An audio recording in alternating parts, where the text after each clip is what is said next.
Может, ты перевернешь камеру? Oh, yeah. Hi, again. What do you mean again? Nobody knows that it's again. We can tell that this is again because we started recording, but it turned out that we didn't record. What the fuck was... A bird just flew into our window. Yeah, it's okay. It didn't hurt itself, looks like. Hold on. Bless you. I'm already blessed. Thanks. I actually like the Russian one better because in Russian, when somebody sneezes, you say, be healthy. Be It makes more healthy. sense. Like, what's this bless you stuff? Bless me, okay? Yeah, Be healthy. Be healthy.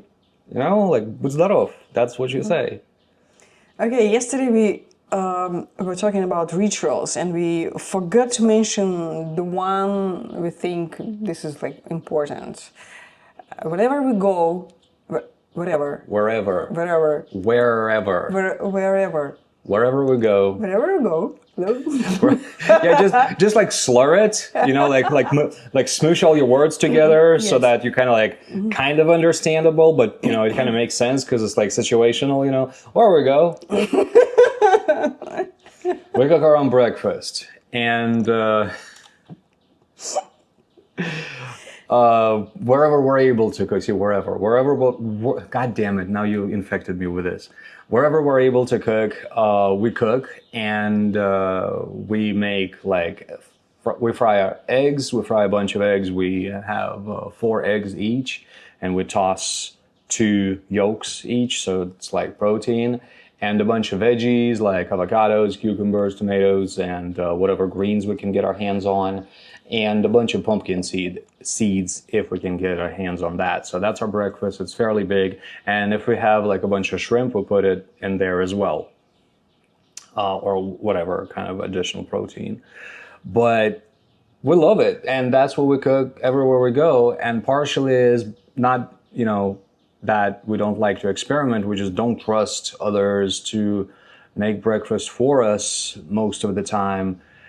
And partially it's like quality of ingredients, partially it's because sometimes like people will put onions in omelet. You know, I don't want to have onions in my breakfast for sure. Or pour a lot of oil. Or yeah, fry your eggs in a bunch of oil. That's probably the most common thing. And Yeah. I don't know, if I eat something, I want to feel good after. I want to feel like, not that I have to go to bed after. So Or bathroom. yeah, or bathroom. But anyway, that's one very important ritual that we have. But that's not our question of the day. Question of the day, pop it. Does school prepare for life or just teach them how to people for life or just teach them how to be part of the system? Well, let me think. How many times do you get put in a collective that you didn't choose in life? School would be one of them.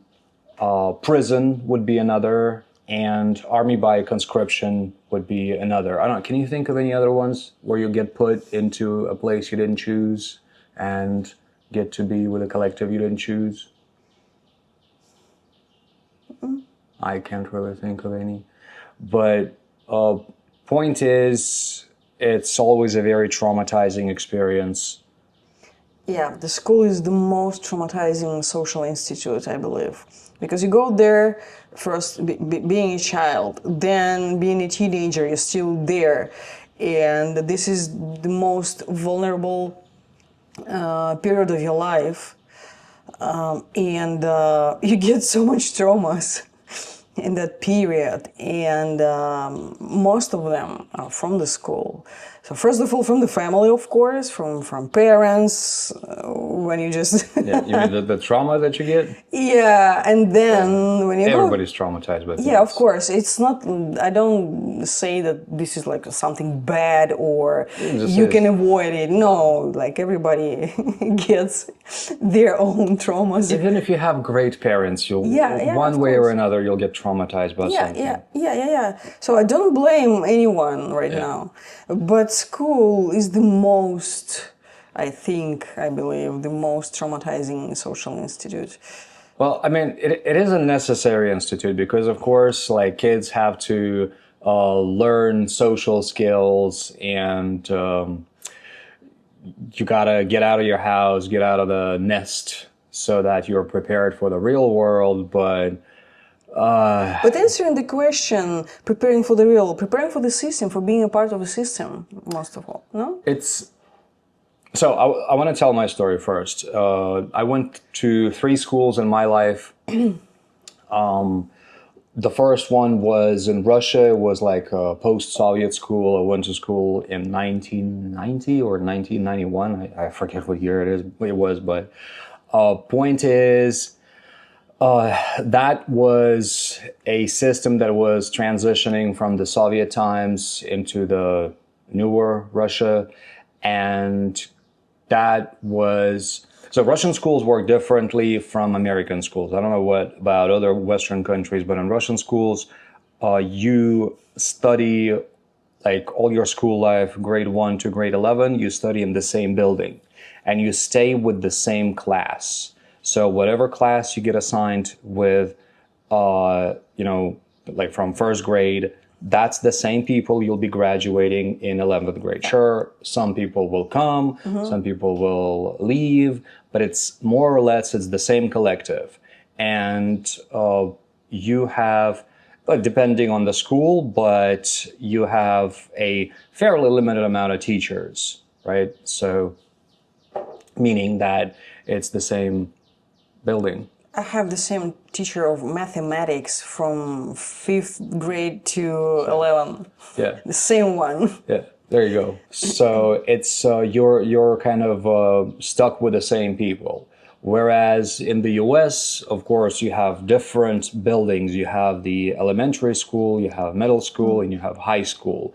And that's like 3 different systems. And sure, you'll have some of the same kids that you'll cross paths with, but it's not necessarily that you'll be sitting with them in the same classes, because you choose which classes you take in order to get the credit necessary to graduate. So long story short, that's probably the biggest difference. But the schools in the US generally are much bigger.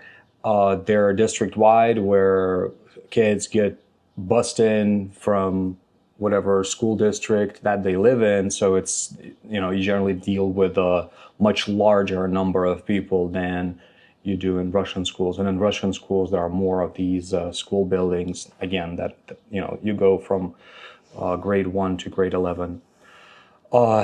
So going back, my first school, I went there until I was until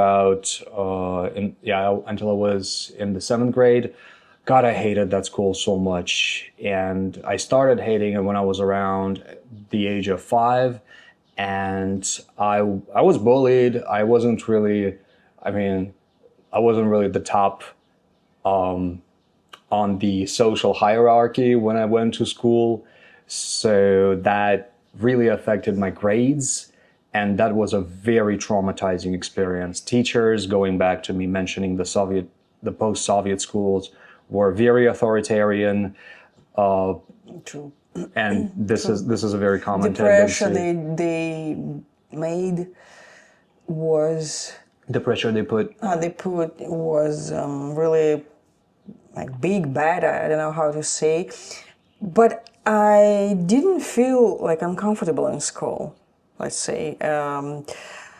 As for collective, our class was made in kindergarten. Mm-hmm.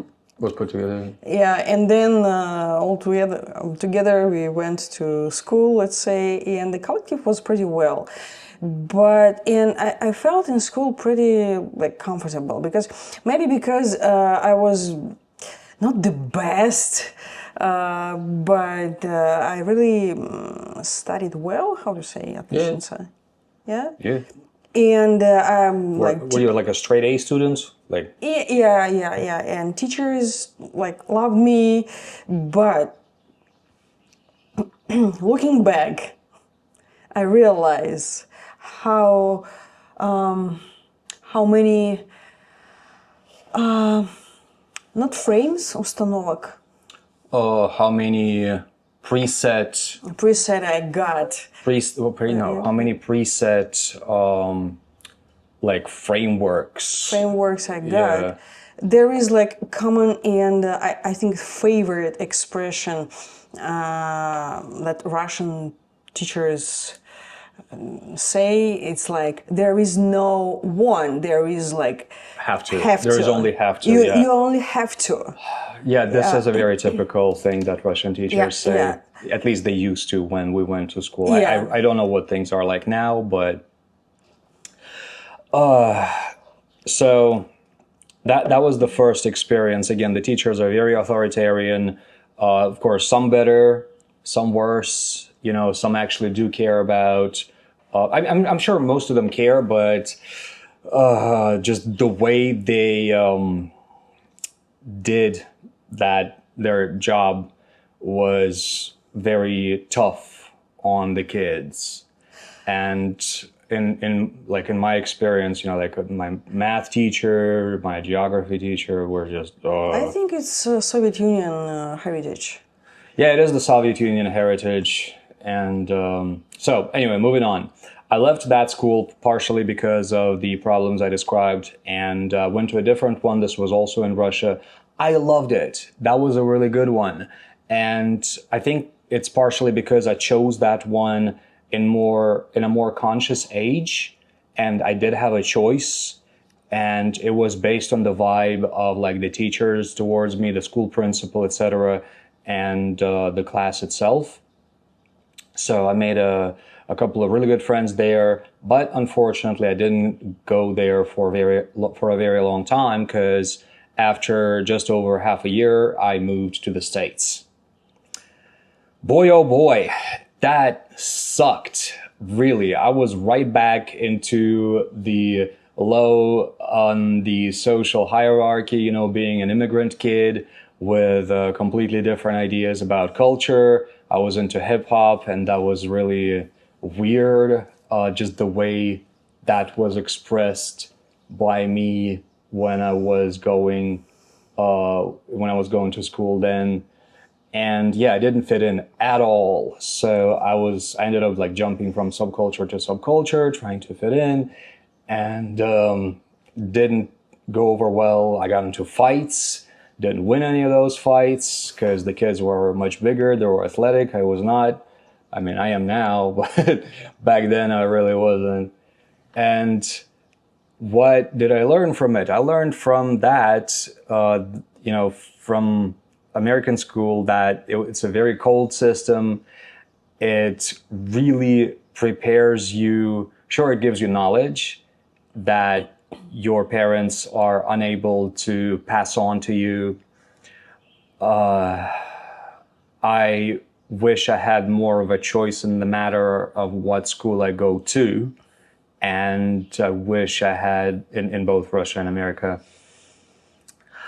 But at the same time, the school gives you knowledge in a way that is approved by the system itself. Like the views on history, for example, the views on history in Russian and American schools are a little different, like specifically World War II. Because the perception that you get in American schools are that, you know, you have the whole, of course, like more view on the Pacific campaign, and with the perception you get that the U.S.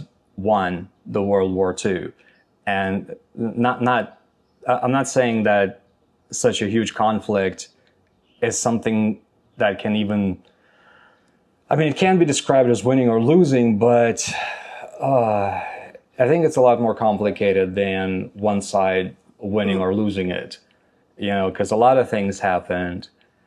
And in Russia, of course, you know, most of the focus is on what happened within Russia and Europe, and the European campaign. There is very little information about the Pacific theater. So I'm not saying that one side is right, one side is wrong. I'm just saying the views are very different. Yeah. And True. By extension, the systems that schools prepare you for are very different.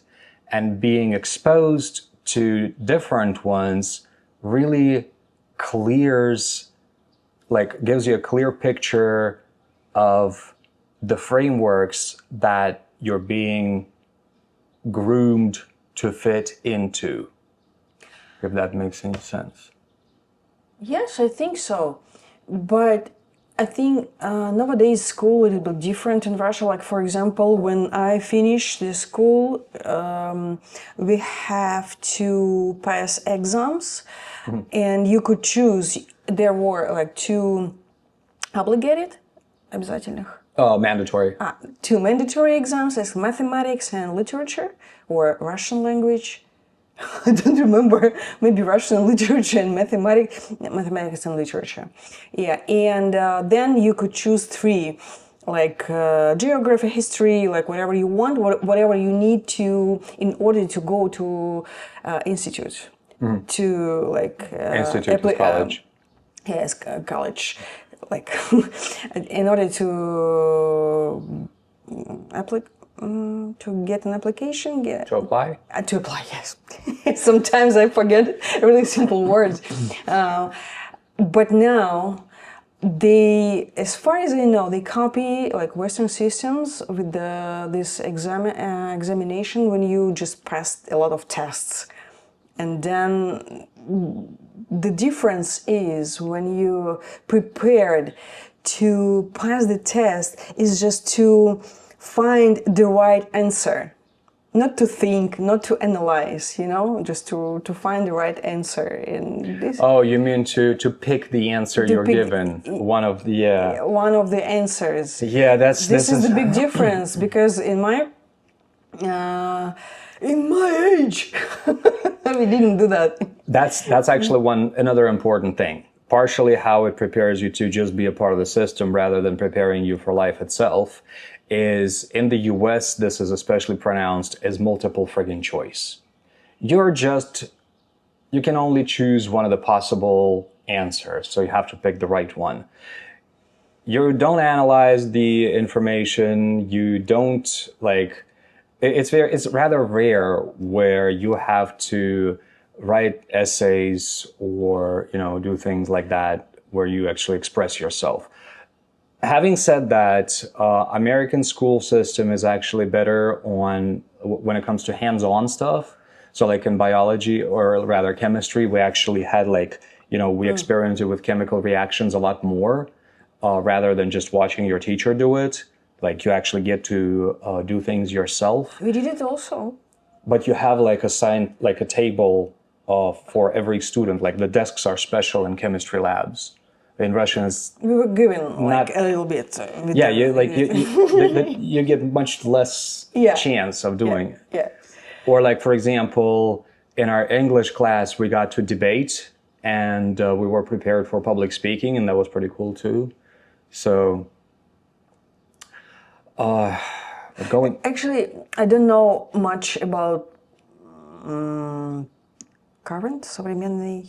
The current system. The current system in school, actually, because we don't have children, they don't go to schools, and we don't have friends with the children, I think, who could tell us more about school system right now in Russia. So, or the US or anywhere. Yeah, so we don't know much. We just can talk about our experience. So, my answer to this question, I'm looking at it right now. Does school prepare people for life, or just teach them just teach them how to be a part of the system? It definitely prepares you for the fact that life is very tough. At least in my experience, it did, which did make me stronger, but in a really messed up way often. It definitely also teaches you how to be a part of the system. I don't know how I would do things differently other than making more choice available to the child rather than sticking them into this huge building with a lot of different people from all over the district, which kind of does feel like prison in the US especially. In Russia, you had, at least when I was growing up, a little more of a choice of where to go. In a way, it's both. But I think what it should do, aside from preparing people for life and socialization, is give the ability, more of an ability of expressing yourself. For me, preparing for life means to teach children how to be happy, what you want, how to distinguish or delete your own wishes from those ones that were put on you, you know. Yes. In the critical thinking. Critical That's the thing. It doesn't teach you critical thinking. It doesn't teach you financial literacy at all. Yeah. So it doesn't really prepare you for life, aside from the fact that it does prepare you from the fact that social life is tough.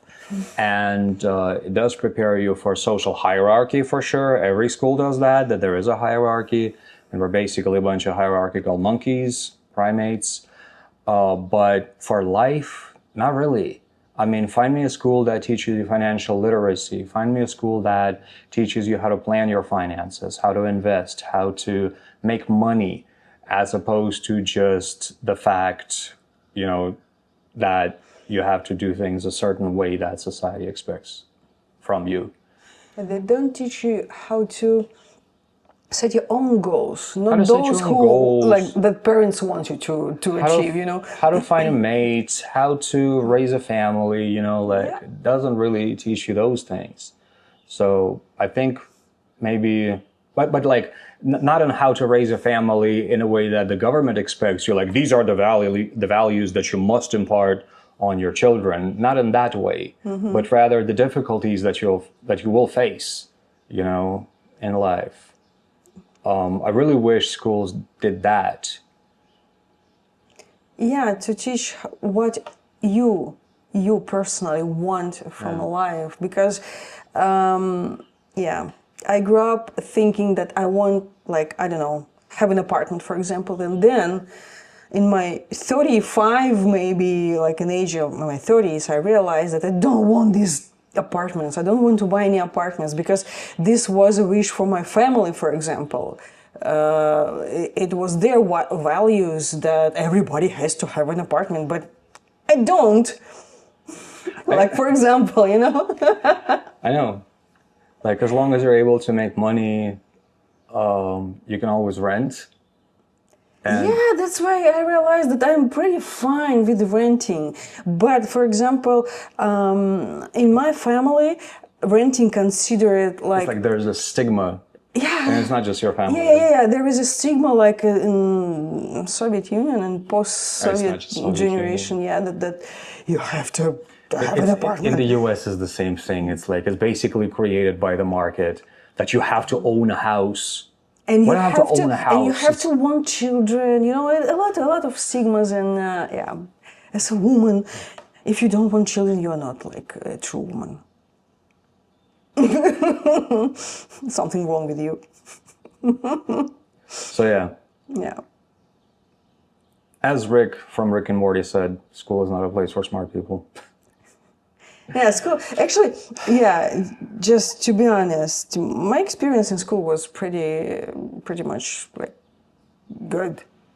I don't know, comfortable, let's say, because there was no wish, no wonders, have to, and I had to just learn and study well.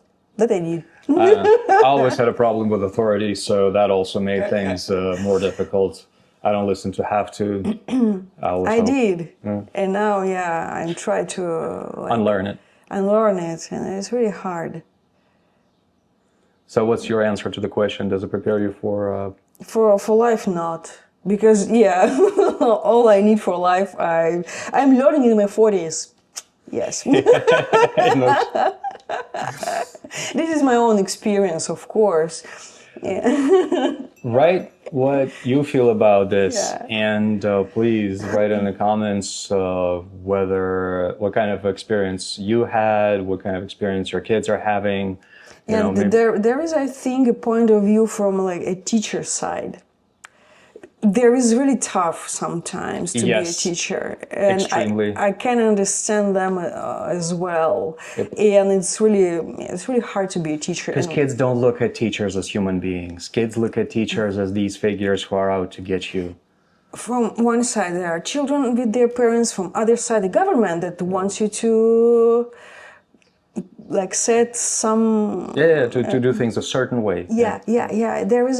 It's a really tough position, really, and I really appreciate and respect teachers. But I can say I'm thankful to the teachers that I had. This is different. Thankful. We had a 25-year reunion, and like a bunch of my classmates recorded a bunch of like videos, the ones that were out of the country, and I can't bring myself to say thanks. So I can understand not to that them. school, no way. Yeah, but I can understand like teachers, like as Yeah, people. same. Yeah, I can I as can. well. Yeah. So you poet. All right. And by the way, if you got a question that you want to hear us talking about, please write it in the comments. Or if you are like disagree with our position about school, please write a comment. And this is what we got for tomorrow. Yeah. When were you last truly embarrassed? This is going to be embarrassing. Don't forget to give this video a like And subscribe. and subscribe.